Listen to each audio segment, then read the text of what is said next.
અને વિજ્ઞાનનો અનેરો સંગમ એટલે જ્યોતિષ ગુરુ डॉक्टर पंकज नागर। दुनिया में जो अदृश्य है वही सबसे बलवान है, जैसे कि स्वयं भगवान, और दूसरे हैं ग्रह के स्वरूप में राहु महाराज। अगर हम भगवान की पूजा करते हैं और शक्तिशाली बनते हैं तो क्यों न राहु की भी पूजा करें और शक्तिशाली बने। आज आपको एक प्रयोग दिखाता हूँ। एक छोटे से कटोरे के अंदर थोड़ा सा पानी भर के उसके अंदर 10 बूंद नील के, जिसको इंग्लिश में बोलते हैं अल्ट्रामरीन या इंडिगो, गुजराती में जिसको बोलते हैं गड़ी, उसके साथ 7 जौ के दाने भी डालिए, जिसको इंग्लिश में बोलते हैं बार्ले, और 7 दाने सरसों के भी उसके अंदर मिक्स कीजिए। उसके बाद में आपके मंदिर की जगह पर बैठ के पानी का कटोरा आपके सामने रख के ओम ब्राम ब्रीम ब्रोम सह राहवे नमः ये मंत्र की एक माला कीजिए। बाद में उस पानी को अपने सर के ऊपर से 7 बार उल्टा घुमा के बाहर जाके किसी गंदी नाली के अंदर डाल दीजिए। डॉक्टर पंकज नागर को जरूर बताना, आपका कल्याण सिर्फ और 101 दिन के अंदर हो जाएगा। मेरी शुभकामनाएं और आशीर्वाद आपके सामने। नमस्ते। ज्योतिष एक विज्ञान। नमस्कार दर्शक मित्रों, ज्योतिष एक विज्ञान કાર્યક્રમમાં મારી સાથે જ્યોતિષ ગુરુ ડોક્ટર પંકજભાઈ નાગર અને હું અશોક મોદી આપનું સ્વાગત કરીએ છીએ કાર્યક્રમ જ્યોતિષ એક વિજ્ઞાનમાં, અને આપ નિહાળી રહ્યા છો અમારા જીટીપીએલ ગુજરાતીની વિશેષ રજૂઆત કાર્યક્રમ જ્યોતિષ એક વિજ્ઞાનમાં। પંકજભાઈ આપનું સ્વાગત। નમસ્કાર અશોકભાઈ અને નમસ્કાર મારા વહાલા દર્શક મિત્રો, નમસ્કાર મારા કેમેરામેન મિત્રોને, નમસ્કાર મારા લાઇટમેન મિત્રોને, નમસ્કાર સંસ્થાને, નમસ્કાર સંસ્થામાં જે કાર્યરત કર્મચારીઓ છે એ લોકોને પણ નમસ્કાર, મારા વ્યુઅર્સને, કારણ કે તમે મારા ઈશ્વર છો, ભગવાન છો, કારણ કે તમે મને જુઓ છો અને તમે જુઓ છો એટલે આશીર્વાદ આપો છો, એમાંથી મારી કારકિર્દીનું ઘડતર ચણતર આશીર્વાદ અને દુઆઓ મળે છે। પુનઃ નમસ્કાર। આગળ વધીએ। કેટલાક અસંખ્ય શોથી આપણે જ્યોતિષ એક વિજ્ઞાન શોની અંદર અલગ અલગ ગ્રહોના અલગ અલગ નક્ષત્રની સુપેરે વાત કરી રહ્યા છીએ, તલસ્પર્શી વાત કરી રહ્યા છીએ। જેમ કે ગયા નક્ષત્રની અંદર અશોકભાઈ મને શનિના નક્ષત્રની કામગીરી સોંપેલી, અને એમાં થયું એવું કે એવો મૂડ આવ્યો કે સળંગ આખું શો 3 નક્ષત્ર ઉપર અદ્ભુત રીતે આગળ વધી ગયો। હવે આજે અશોકભાઈને હું પૂછીશ કે ભાઈ મારા વાલા દર્શક મિત્રો માટે એવી કઈ વાનગી લઈને તમે આવ્યા છો કે જેના કારણે એમને વાનગી ખાવા માટે એની આતુરતા વધે। તો આવો આગળ વધીએ તમને વાનગી પીરસનારા અશોકભાઈ તરફ। પરંતુ પંકજભાઈ, જે પ્રમાણે તમે કહ્યું કે એક ગ્રહોના જે નક્ષત્રો છે, એક ગ્રહના 3 નક્ષત્રોની એની એક સિરીઝ આપણે લઈને ચાલે છે ઘણા કેટલાક એપિસોડથી, અને ગત એપિસોડમાં તો પંકજભાઈ દર્શક મિત્રો ખૂબ જ સરાહનીય એપિસોડ કે જે શનિના જે તમે નક્ષત્રોની વાત કરી હતી એ ખૂબ જ એક ટાર્ગેટ એક નીકળી છે અને લોકોને ખૂબ જ એ પસંદ આવી છે। તો દર્શક મિત્રો, આજે આપણે એવા જ એક ગ્રહની વાત કરીશું, જેના નક્ષત્રોની વાત કરીશું, અને રાહુ, શનિ પછી રાહુ, તો રાહુ પણ એટલું બધું જે જબરદસ્ત એક ગ્રહ છે, એના નક્ષત્રોની વાત કરીશું। ભાઈ રાહુના નક્ષત્રોની વાત કરીશું તો રાહુના નક્ષત્રોનો જો ઉપયોગ આ શ્રેષ્ઠ કોઈ કારકિર્દી માટે હોય કે શુભ આરંભ માટે હોય તો એ ક્યારે અને કેવી રીતે એના નક્ષત્રની કઈ ઓરામાં કામ કરવાથી એ કેવી રીતે ફળદાયી બને અને એ કેટલા જબરદસ્ત બની શકે એની વાત કરીશું। અશોક, એક વાત કરું, મને 27 નક્ષત્રોમાંથી સૌથી પ્રિય નક્ષત્ર હોય તો રાહુના 3 નક્ષત્ર, આદ્રા, સ્વાતિ, સદવિશા। હમણાં જ એક મેં સરસ મજાનો વિડીયો આપ્યો જે આપણે પણ મૂકવાના છીએ। બિલકુલ કે સ્વાતિ નક્ષત્રમાં ચાતક નામનું પક્ષી વર્ષા ઋતુ દરમિયાન પાણી પીવે અને એ પાણી તમે તમારી તિજોરીમાં મૂકો, તમે ધનવાન થાવ। મારા પોતાના અનુભવ સાહેબ। બીજી વસ્તુ, આદ્રા નક્ષત્ર, લોકો કેરીઓ ખાવાની છોડી દે, કારણ કે સમજે નગર કીડા પડ્યા છે, પણ એવું કશું હોતું જ નથી. બિલકુલ. આદ્રા નક્ષત્રની અંદર કોઈ પણ વસ્તુ પરિપક્વ થાય, મેચ્યોર થાય, પાકે. શતભિષા નક્ષત્રની અંદર તમે દુર્ગા સપ્તશતીનું પહેલું જ પાનું ખોલો, એની અંદર લખ્યું છે કે મંગળવારનો દિવસ હોય, અમાવસની રાત હોય અને શતભિષા નક્ષત્ર હોય, દુર્ગા સપ્તશતીનો પાઠ તમે ભોજપત્ર ઉપર લખો, ધનવાન થવાય. આ બધી વસ્તુઓ હું સિદ્ધહસ્ત કરી ચૂક્યો છું અને એનો અનુભવ અશોકભાઈ હું લઈ ચૂક્યો. બિલકુલ બિલકુલ સર, ગ્રેટ. હજુ લોકોને કહું છું કે જેટલો દમ રાહુના નક્ષત્રમાં છે એટલો દમ બીજા કોઈ નક્ષત્રમાં નથી. બધા કે આદરા બેઠા એટલે કેરીઓ ખવાય નહીં. અરે ભાઈ, આદરા નક્ષત્ર બેસે ને અને કેરી જે ખાઓ ને મીઠી જ હોય. એટલે હું કહું છું કે આદરા નક્ષત્ર જેવું કોઈ મીઠું નક્ષત્ર છે નહીં. તો કોઈ પણ વસ્તુ આવે, આદરા નક્ષત્રની અંદર તમે જો જાંબુ પાકે, શેતુર પાકે. હા. આદરા નક્ષત્ર એટલે હું સૂર્યના નક્ષત્રની વાત કરું છું અત્યારે હાલ. કે જ્યારે મિથુન રાશિનો સૂર્ય થાય, મિથુન રાશિનો સૂર્ય એટલે 15મી જૂનથી 15મી જુલાઈ દરમિયાન, એમાં આદરા નક્ષત્ર 12 દિવસ પૂરતું આવે. એમાં કેરીઓ પાકે, શેતુર પાકે, જાંબુ પાકે, સીતાફળ આવે. તો બજારમાં જો આઈસ્ક્રીમ મળતા બધા. હા. બરાબર. સીતાફળનો આઈસ્ક્રીમ અત્યારે મળે, મળે. ખાઓ. જાંબુનો આઈસ્ક્રીમ મળે. શેતુરની જાત તો લુપ્ત થઈ ગઈ છે. શેતુર જોવા નથી મળે. નથી મળતું. બોર પાકે સાહેબ, તમે જુઓ. આનાથી મોટી ઘટના કઈ હોઈ શકે કે આદ્રા નક્ષત્રની અંદર કોઈ પણ વસ્તુ પરિપક્વ થાય છે. યોગાની યોગ તમે કદાચ નિરીક્ષણ નહીં કર્યું હોય, પણ આદ્રા નક્ષત્રની અંદર પરીક્ષાના પરિણામો મોટા ભાગના આવતા હોય છે. સૂર્યના આદ્રા નક્ષત્રની વાત. બિલકુલ. એની અંદર તમારું સંતાન કેટલું પરિપક્વ છે અને કયું પરિણામ લાવે છે એ તમારી સમક્ષ આવે. પણ આવે તો મીઠાશ આવે એની અંદર. હું તો ઘણા લોકોને કહું છું કે રાહુ એ પોતે ગૂઢતાનો, ગૂઢ રહસ્યનો અને ગૂઢ વસ્તુઓનો કારક છે. રાહુ ઓકલ્ટ ગ્રહ છે, રહસ્યમય ગ્રહ છે, અગમ નિગમ ગ્રહ છે. અને જે અગમ નિગમ હોય, ગૂઢ હોય, રહસ્યમાં હોય, એ તમને જે આપે ને એવું કોઈ ગ્રહ ના આપી શકે. અને એનું નક્ષત્ર પાડું આદ્રા. બીજું નક્ષત્ર એનું તમે જુઓ સ્વાતિ. એના અગાઉ કહ્યું એમ કે સ્વાતિ નક્ષત્ર એક એવું નક્ષત્ર છે કે સ્વાતિ નક્ષત્રની અંદર છીપમાં મોતી બને. સ્વાતિ નક્ષત્રમાં પડેલા વરસાદની એક એક બૂંદ માછલી પીવે અને સ્વાતિ નક્ષત્રની અંદર પડેલા વરસાદની એક એક ઘૂંટ ચાતક આસમાનની અંદર ઉડતું અવાજ કરતું ચાંચ પોળી કરી અને પીવે અને પોતાની કોથળીમાં સંગ્રહ. બહુ કુકુ, આ ચાતક કુકુ છે. જેકોબ્સ કુકુ કહેવામાં આવે છે. આ જેકોબ કુકુ જ્યારે પાણી પીતું હોય સ્વાતિ નક્ષત્રમાં વર્ષા ઋતુમાં, અને એ પાણી જો તમે બોટલની અંદર ફરો તો ધન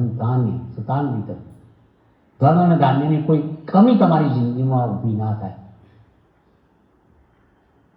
સ્વાતિ સ્વ અતિ, તમે પોતે અતિ જ્યારે મેળવો છો એનું નામ સ્વાતિ છે.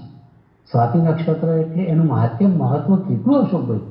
દિવાળી આવે સ્વાતિ નક્ષત્ર, સ્વાતિ નક્ષત્રમાં દિવાળી, અમાસ હોય, સ્વાતિ નક્ષત્ર હોય, દિવાળી હોય, લક્ષ્મી પૂજન થાય, લક્ષ્મીને આહવાન થાય, રાત્રે પૂજા કરવાની થાય. કેમ? કારણ કે લક્ષ્મીનું વાહન કયું છે? ઘુવડ. ઘુવડ ક્યારે જોઈ શકે? રાત્રે. હું બધાને કહું છું કે બધા મુહૂર્ત છે ને તમે દિવાળીના દિવસે ભૂલી જાઓ. જે રાત્રે મુહૂર્ત આવતું હોય ઘોર અંધારી રાતમાં, એ દરમિયાન તમે જો લક્ષ્મીને આહવાન આપો, લક્ષ્મીના પાઠ કરો, લક્ષ્મી સ્ત્રોત કરો, શ્રી સુક્તમ કરો, લક્ષ્મી સુક્તમ કરો, કનકધારા સ્ત્રોત કરો, લક્ષ્મીના વખાણ કરો, લક્ષ્મી અષ્ટોત્તર પાઠ છે કરો, તો લક્ષ્મી પ્રસન્ન થાય. કારણ કે લક્ષ્મી ત્યારે જ તમારા ઘરની અંદર પ્રવેશ કરી શકે કે જ્યારે એનું વાહન પ્રવેશ કરી શકે. અને એનું વાહન કયું છે? ભુવન. તમે પછી આમ જગા મગા કરી રાખો, દિવસે તેમાં લક્ષ્મીના આવવાના પર ભુવડો દેખાય ક્યાં? ઉપરથી ભીડ પાથરાય લક્ષ્મીને લઈને. હસવા જેવી વાત છે, સાચી વાત. પણ શાસ્ત્રોક્ત રીતે આ વસ્તુ સમજવા જેવી છે કે લક્ષ્મીનું આહવાન રાત્રે થાય. સ્વાતિ નક્ષત્ર.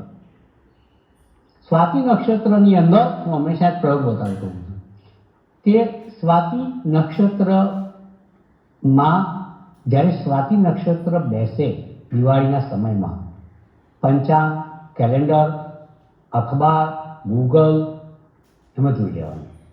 સ્વાતિ નક્ષત્ર જે દિવસે હોય દિવાળીનું, એ દિવસે તમારા ઘરના મુખ્ય દરવાજાની બહાર ઊભા રહી, જરૂર પડે તો ખુરશી લઈ એના ઉપર ચડી, ડાબી બાજુ ખીલી લગાવી, એના ઉપર રેશમી વસ્ત્રમાં 5 ગોમતી ચક્ર, 7 ચોખાના દાણા, કંકુ વગેરે મૂકી રેશમી વસ્ત્રમાં એને લટકાવો, દીવો ધૂપ અગરબત્તી એ દિવસે જ કરો. લક્ષ્મીની આ અદ્ભુત નિશાની છે. તમે લિંગ પુરાણ વાંચો, લક્ષ્મીના પિતા પણ ભૃગુ મહારાજે લક્ષ્મીને આશીર્વાદ આપ્યા છે કે તું જે ઘરમાં સ્વાતિ નક્ષત્રમાં તારી પૂજા થશે, અગર સ્વાતિ નક્ષત્રમાં જે લોકો પ્રયોગ કરશે ધન પ્રાપ્તિના, એના ઘરમાં ધન વર્ષા થશે. આ બધા નક્ષત્રોની માહિતી અશોકજી આપણે એટલા માટે આપીએ છીએ કે લોકોને ખબર પડે કે આ કરાય ને આ ના કરાય. તો આજકાલ તમે કેમ સ્વાતિ નક્ષત્ર દીકરીઓના નામ રાખવામાં આવે? કારણ દીકરી એ લક્ષ્મી છે, અને દીકરી અને સ્વાતિ બંનેનો સમન્વય થાય, લક્ષ્મીનું આગમન ઓટોમેટિકલી થાય. બિલકુલ બિલકુલ. ક્યાં વાત. સ્વાતિ નક્ષત્રની અંદર એટલા પ્રયોગો આપેલા છે. આજે મેં તમને ચાતક પક્ષી સ્વાતિ નક્ષત્રની વાત કરી, ગોમતી ચક્ર સ્વાતિ નક્ષત્રની વાત કરી, દિવાળીમાં લક્ષ્મી પૂજનની વાત કરી, સ્વાતિ નક્ષત્રમાં છીપમાં મોતી બને છે. એ સ્વાતિ નક્ષત્રમાં એક પ્રોડક્ટિવિટીની તાકાત છે કે જગત સમક્ષ અસલી વસ્તુ મૂકે છે. રાહુ પોતે એ ગર્ભસ્થ એક છૂપો ગ્રહ છે. ઓકે, છીપ તમને દેખાય, દરેક છીપમાં મોતી નથી હોતું, પણ સ્વાતિ નક્ષત્રની અંદર જો છીપની અંદર ઉપરથી દરિયામાં પડેલા પાણીનું એક ટીપું ત્યાં સુધી પહોંચે, તેમાંથી મોતી તૈયાર થાય છે. કરોડો છીપ હોય પરંતુ હજારો મોતી બનતા હોય છે. ધ રિયલ પર્લ, હીરાની બસરા ખાડીની અંદર પણ તમને બસરા મોતી મળતું હોય છે. જબરજસ્ત વસ્તુ છે.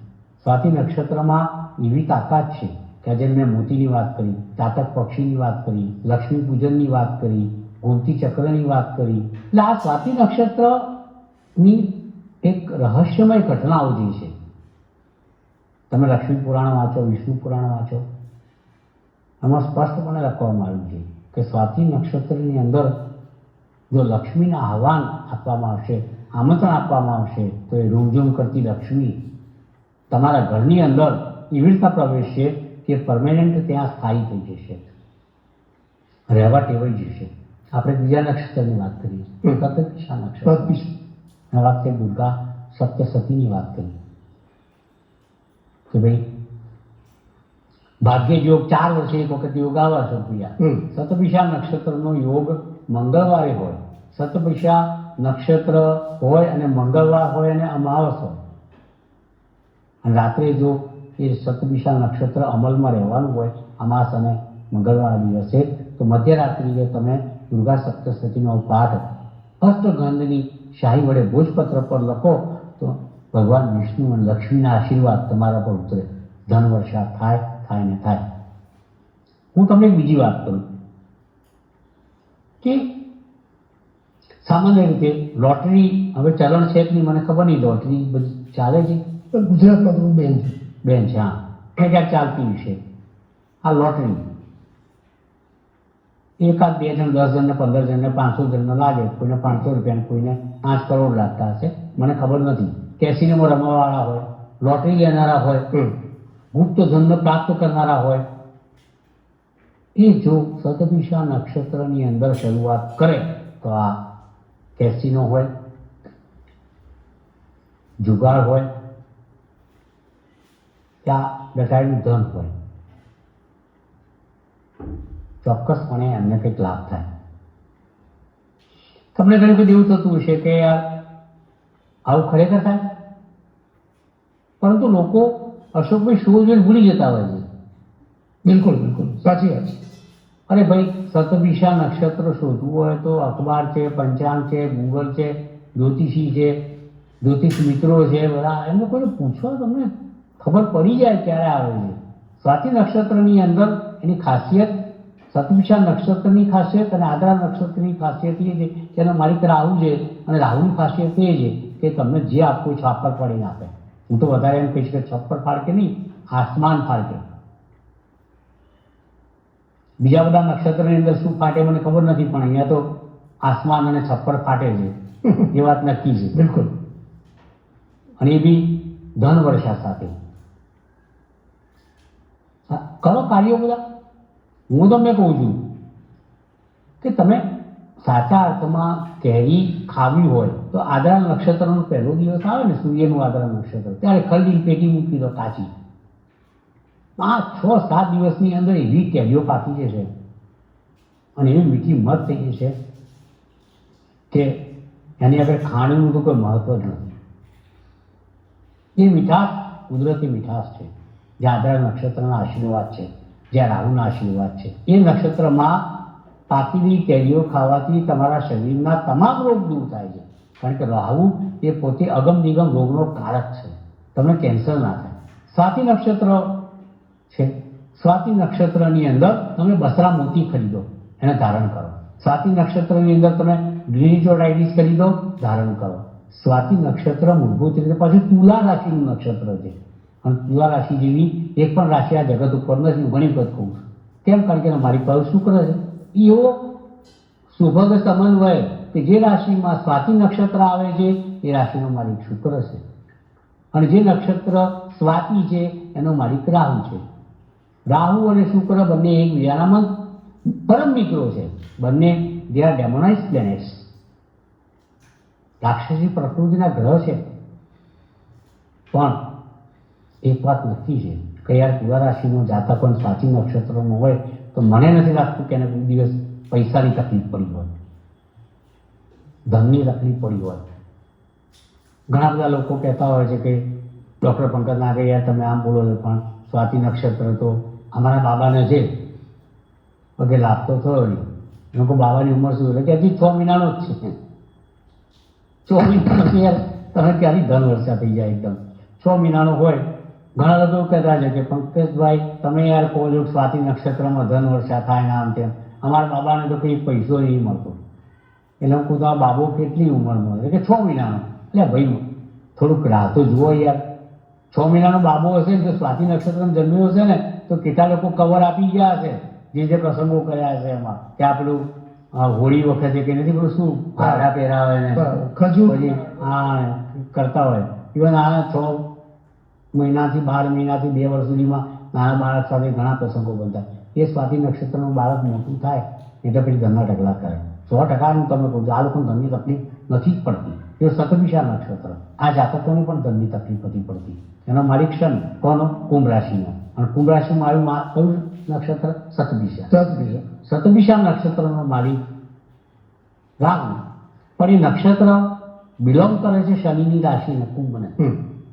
અને શનિ રાહુ બધા મિત્ર છે. જેમ સ્વાતિ નક્ષત્રનું કીધું કે શુક્ર રાહુ મિત્ર છે. આદ્રા નક્ષત્રની વાત કરું તો આદ્રાનો માલિક રાહુ ને એ રાશિ બુધ આવે, બુધની આવે મિથુન. તમે જો કેટલું કોમ્બિનેશન સરસ છે. દરેક રાશિમાં નક્ષત્રોમાં ક્યાંક ક્યાંક કોમ્બિનેશનમાં ક્યાંક ઘટ પડતી હોય છે, ક્યાંક તો બેલેન્સ થતું નથી. જેમ કે ઉદાહરણ આપું કે અનુરાધા નક્ષત્ર છે શનિનું, પણ આવે વૃશ્ચિક રાશિમાં માલિક એનો મંગળ, એ બેનેર બનતું નથી. અરે અહીં તો બને છે. આદ્રાનો માલિક રાહુ અને આવે મિથુન રાશિનો બુધ, બુધનો રાહુ પરમ મિત્રો.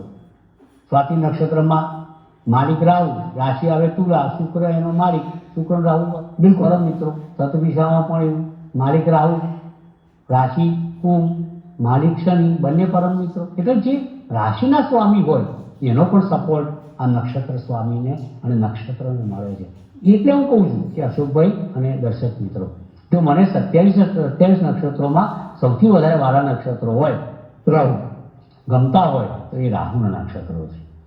આ વસ્તુ હંમેશા યાદ રાખજો કે આદ્રા હોય, સ્વાતિ હોય, શતદિશા હોય. પરિપક્વતા, ધર્મ, આધ્યાત્મવાદ, ધનવર્ષા, લક્ષ્મીનું આગમન, દરેકે દરેક પ્રયોગ, છીપમાં મોતી, તાતા પક્ષીનું પાણી, કુંતી ચક્રની વાત હોય, કંઈ પણ વાત હોય, પણ રાહુના નક્ષત્ર હોય, એક વાત ચોક્કસ છે કે જે રાહુના નક્ષત્ર નીચે જન્મેલો હોય એને yahoo.com ની પણ જરૂર નથી.